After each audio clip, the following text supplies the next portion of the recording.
Bismillahirrahmanirrahim. Assalamu alaikum everyone. This is Jasmine Khan, lecturer in English at Ghatal Cantonment Public School and College. Welcome all of you in my class. Today is the third class of some special use of words and phrase. In the last class, we have discussed 11 rule of special use of words and phrase.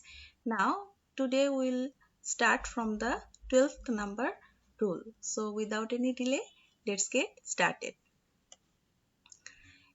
As if, as though. এই as if, as though ফ্রেজটির অর্থ হচ্ছে যেন যেন অর্থ প্রকাশ করে, দুইটার একই অর্থ। as if বা as though এই এখানে টেন্সের একটু ব্যবহার আছে, যেমন as if as though এর প্রথম অংশ যদি প্রেজেন্ট ইনডিফিনিট হয় তাহলে পরের অংশ হবে পাস্ট ইনডিফিনিট টেন্সে, আবার প্রথম অংশ যদি পাস্ট ইনডিফিনিট টেন্সে হয় তাহলে তার পরের অংশ পাস্ট পারফেক্ট টেন্সে। আচ্ছা, যদি আমরা উদাহরণ খেয়াল করি তাহলে আরেকটু ক্লিয়ার হয়ে যাবে। দেখো এখানে he tells the matter as if he knew it. এই পুরো সেন্টেন্সটার অর্থ কি দাঁড়াচ্ছে, যে সেই ঘটনাটি এমনভাবে বলল যেন সে এটি জানে।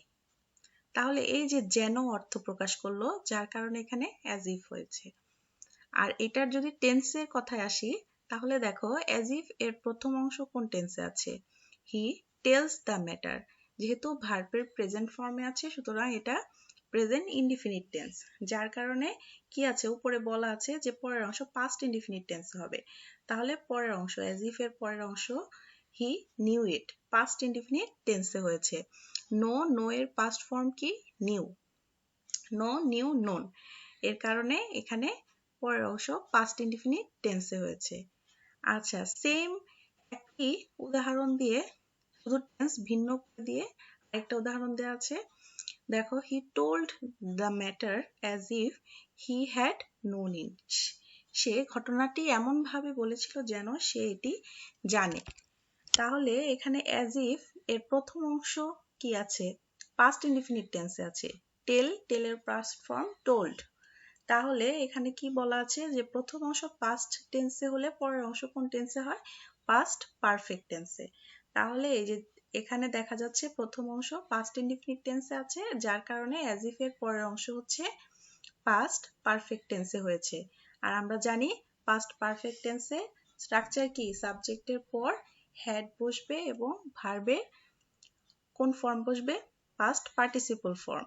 তাহলে হ্যাড বসেছে এবং নো এর ভার্বের কোন form, present form. Know knew known, এই যে পাস্ট পার্টিসিপল ফর্ম বসেছে। সুতরাং তাহলে আমরা কি দেখতে পাচ্ছি, যে অ্যাজ ইফ অ্যাজ দো যেন অর্থ প্রকাশ করবে এবং অ্যাজ ইফ এর প্রথম অংশ প্রেজেন্ট ইনডিফিনিট হলে পরের অংশ পাস্ট ইনডিফিনিট, আবার অ্যাজ ইফ অ্যাজ দো এর প্রথম অংশ পাস্ট ইনডিফিনিট হলে পরের অংশ past perfect tense. Let's move on to another example. She processed as though I had not spoken. সে এমনভাবে বলেছিল যেন আমি কিছুই বলিনি। তাহলে এই যে দেখো as though, এই as though অর্থ কি, as though অর্থ যেন। তাহলে সে এমনভাবে বলেছিল যেন আমি কথা বলিনি। এখানে as though এর প্রথম অংশ কোন টেন্সে আছে, পাস্ট টেন্সে, এই যে ভার্বের সাথে ইডি, এবং পরের অংশ কোন টেন্সে, I had not spoken। তাহলে হ্যাড আছে আর ভার্বের পাস্ট পার্টিসিপল ফর্ম আছে, সুতরাং এটা কি পাস্ট পারফেক্ট টেন্সে আছে। আচ্ছা, আরেকটা as though as if এর আরেকটা স্ট্রাকচার আছে, সেটা দেখো কোনো কিছু হওয়া বোঝাতে আনরিয়াল পাস্ট এর অর্থ প্রকাশ করতে as though as if wish এর পরে ওয়ার বসে। আচ্ছা, অনেক সময় as if as though আর উইশ এর পরে ওয়ারও বসবে। এটা কোন ক্ষেত্রে, এটা হবে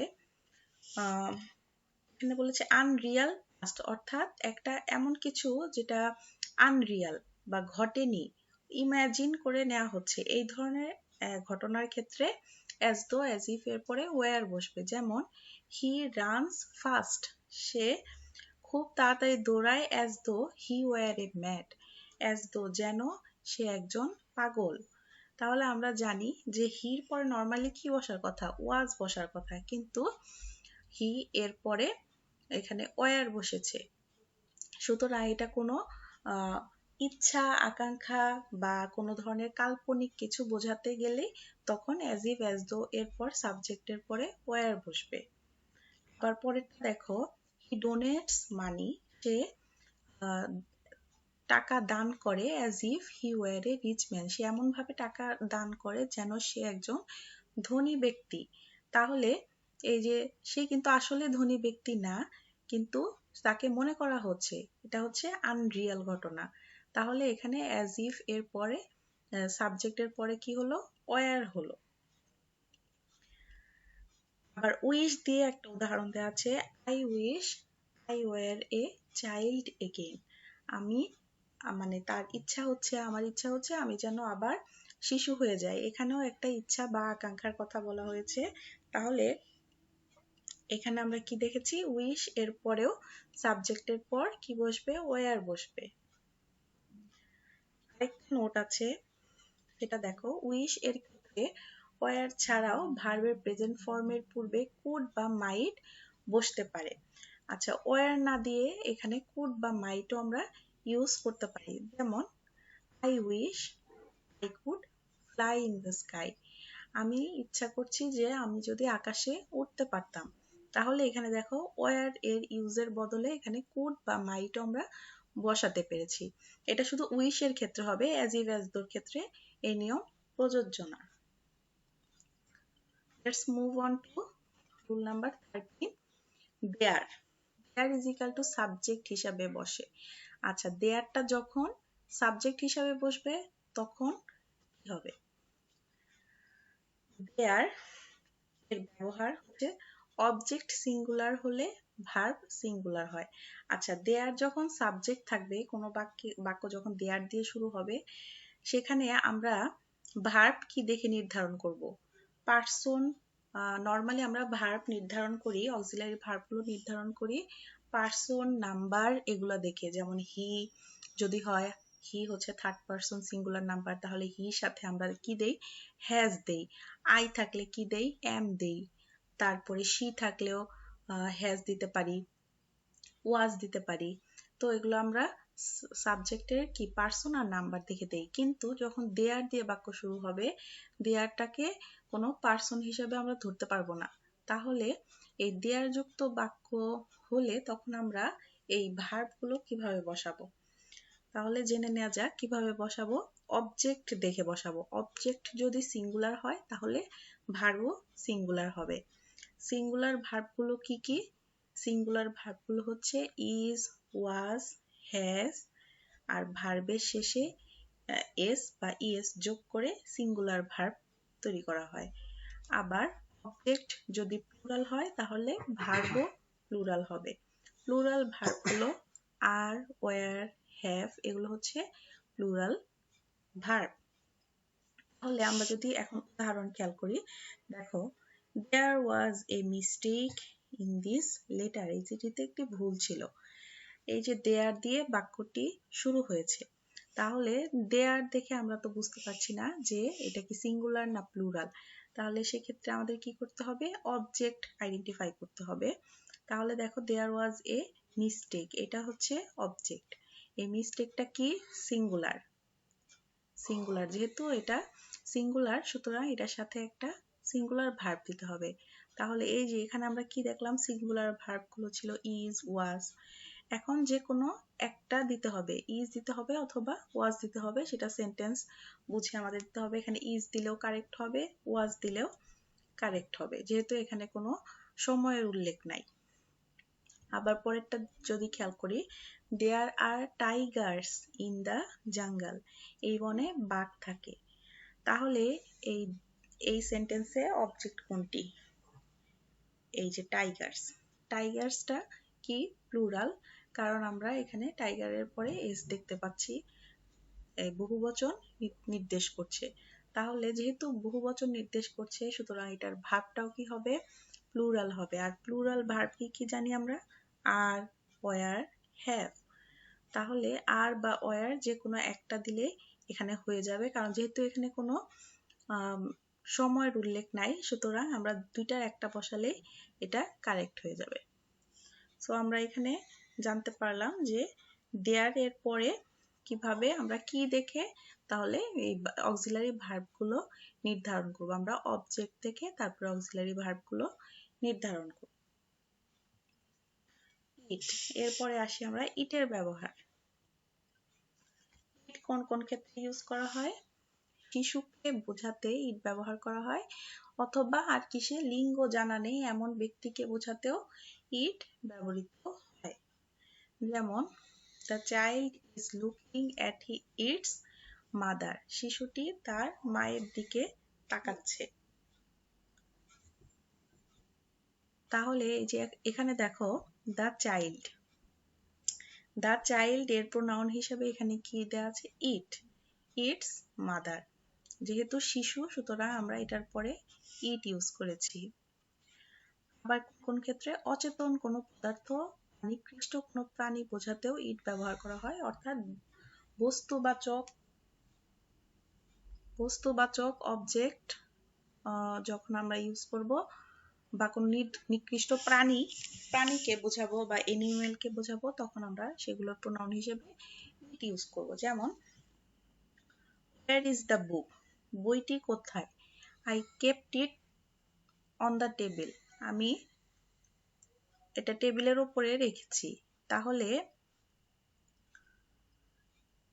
এই যে এখানে তোমার অ্যান্সারটা দিয়েছে I kept it on the table, আমি এইটি টেবিলের উপরে রেখেছি। কোনটি? এখানে ইট বলতে এখানে বইকে বোঝানো হচ্ছে। আবার দেখো the cow is a useful animal, leaves on grass, এখানে এই ইটটা বলতে কাকে বোঝানো হয়েছে? কাউকে বোঝানো হয়েছে, এটা ঘাস খেয়ে বেঁচে থাকে। তারপরে ইট দিয়ে আর কি কি নির্দেশ করা হয়? সময়, দূরত্ব, আবহাওয়া, তাপমাত্রা বোঝাতে ইট ইউজ করা হয়। যেমন আমরা যদি উদাহরণগুলো কিছু খেয়াল করি, সময় বোঝাতে কিভাবে ইট ইউজ করা হয়? হোয়াট টাইম ইজ ইট, এখন কয়টা বাজে? ইট ইজ 11 o'clock, এখন 11টা বাজে। তাহলে এই যে দেখো প্রশ্ন করার সময়ও ইট ইউজ করা হলো, অ্যান্সার দেওয়ার সময়ও ইট ইউজ করা হলো। হোয়াট ডে ইজ ইট, আজকে কি বার? It is Friday or today is Friday, আজকে কি বার? আজকে শুক্রবার। তাহলে এই যে দেখো এইখানে ইটটাই হচ্ছে সাবজেক্ট। আবার এটাও প্রশ্ন যখন করা হলো তখন ইট ইউজ করা হয়েছে, আবার উত্তর দেওয়ার সময়ও ইট ইউজ করা হয়েছে। What is the date? It is the 10th of September, এখানে কিন্তু শুধু বলতে পারতো দ্য 10th of September, কিন্তু তা না বলে এটাকে একটা সাবজেক্ট হিসেবে দাঁড় করিয়েছে ইট দিয়ে। ইট দেওয়াতে এটা একটা সাবজেক্ট হয়েছে। How long will it take to reach there? It will take 1 hour to reach there. এইভাবে আমাদের ইট দ্বারা সময়কে নির্দেশ করা হয়। দূরত্ব বোঝাতে কিভাবে ইউজ করা হয়? দেখো how far is it to Bogura, Bogura যেতে কত দূর? তাহলে হাউ ফার ইজ বগুড়া এটাও কিন্তু বলতে পারতো, কিন্তু এটা না বলে ইজ ইট টু বগুড়া, এখানে সময়কে একটা সাবজেক্ট হিসাবে, দূরত্বকে একটা সাবজেক্ট হিসাবে ধরার কারণে এখানে ইট দেওয়া হয়েছে। আবার ইট ইজ 200 কিলোমিটার, তাহলে বগুড়া কত দূর? বগুড়া 200 কিলোমিটার দূর। তাহলে এখানে ইট দ্বারা কি বোঝানো হয়েছে? বগুড়া, বগুড়া বোঝানো হয়েছে। It is a long way, সে অনেক পথ, সে কত পথ? ইট ইজ লং ওয়ে, এটা হচ্ছে অনেক পথ। আবহাওয়া বোঝাতে কিভাবে ইট ইউজ করা হয় দেখি। ইট ইজ রেইনিং, এখন বৃষ্টি হচ্ছে। আমরা কিন্তু বলি না যে, শুধু বলি না যে রেইনিং, রেইনিং কিন্তু বলি না। যখন আমরা বলবো যে বৃষ্টি হচ্ছে তখন আমাদের ইট টানতে হবে রেইনের সাবজেক্ট হিসাবে। It is raining, it is dewing, it is snowing, it is frosty, it is sunny day, it is a fine morning. এই যে এগুলো সবগুলো কিন্তু তোমার আবহাওয়াকে নির্দেশ করছে। যার কারণে এগুলোর সাবজেক্ট হিসেবে এখানে ইট বসেছে। তাপমাত্রা বোঝাতে it is hot today, isn't it? It is cold in this place. এখানে ঠান্ডা পড়েছে। এখানে তাপমাত্রা বোঝাতেও আমাদের ইট ইউজ করা হচ্ছে। আর কি কি বোঝাতে? স্রোত, it is high tide, এখন জোয়ার, it is low tide, এখন ভাটা। তাহলে আমরা শুধু হাই টাইড বা লো টাইড বলিনি, ইট ইজ হাই টাইড, এখন জোয়ার চলছে। এরকম একটা যখন আমরা সেন্টেন্স তৈরি করব তখন এগুলোর বদলে এগুলোর সাবজেক্ট হিসাবে আমরা ইট ইউজ করছি। তাহলে আরেকবার দেখে নেওয়া যাক ইট কোথায় কোথায় ইউজ করা হয়। সময়, দূরত্ব, আবহাওয়া, তাপমাত্রা ইত্যাদি প্রকাশ করতেও ইট ইউজ করা হচ্ছে। আর কোথায় কোথায় পূর্বে উল্লেখ করা হয়েছে এমন কোনো ফ্রেজ, ক্লজ বা ভার্বকে ইট দ্বারা নির্দেশ করা যেতে পারে। আমরা তো এতক্ষণ পড়লাম যে কোনো কিছুর অবজেক্ট বা সাবজেক্ট, প্রোনাউন ইত্যাদি ক্ষেত্রে ইট ইউজ করা হয়, কিন্তু শুধুমাত্র একটা ওয়ার্ড না করে একটা পুরো ফ্রেজ, একটা পুরো ক্লজ বা সেন্টেন্সকে নির্দেশ করতেও অনেক সময় ইট ইউজ করা হয়। যেমন খেয়াল করো, হি স্টাডিজ অল নাইট, সে সারা রাত পড়াশোনা করে। I do not like it, আমি এটা পছন্দ করি না। তাহলে I do not like it, আমি এটা পছন্দ করি না। কোনটা? এই যে এটা, he studies all the night, সে সারা রাত পড়াশোনা করে। এখানে ইট দ্বারা কি বোঝানো হয়েছে? এই যে ফুল যে সেন্টেন্সটা, এই পুরো ক্লজটাকেই এখানে ইট দ্বারা বোঝানো হয়েছে। তাহলে যে উপরে লেখা আছে পূর্বে উল্লেখ করা হয়েছে এমন কোনো ফ্রেজ, ক্লজ বা ভার্বকে ইট দ্বারা নির্দেশ করা যেতে পারে। তাহলে এখানে পূর্বেই, এই সেন্টেন্সটা পূর্বেই উল্লেখ করা হয়েছে এই ক্লজটা, এবং এই ক্লজটাকে ইট দ্বারা প্রকাশ করা হয়েছে। আবার দেখো, he wants to pass in the exam and it will be very difficult for him, সে পরীক্ষায় পাশ করতে চায় এবং তার জন্য এটা খুবই কষ্টকর। তাহলে এই যে ইট will be very difficult for হিম, এটা কোনটা? এই যে হি wants to pass in the exam, এখানে ইট দ্বারা বোঝানো হয়েছে তার পরীক্ষায় পাশ করা। তার পরীক্ষায় পাশ করা এটাই ইট দ্বারা বোঝানো হয়েছে। তাহলে এই যে পূর্বেই উল্লেখ করা হয়েছে এই ক্লজটাকে যখন আমরা ইট দিয়ে প্রকাশ করলাম, এটা কি পুরো সেন্টেন্সের একটা সামারি হয়ে গেল এই ইটের মাধ্যমে, বা পুরো সেন্টেন্সে একটা প্রোনাউনের মতো হয়ে গেল এই ইট।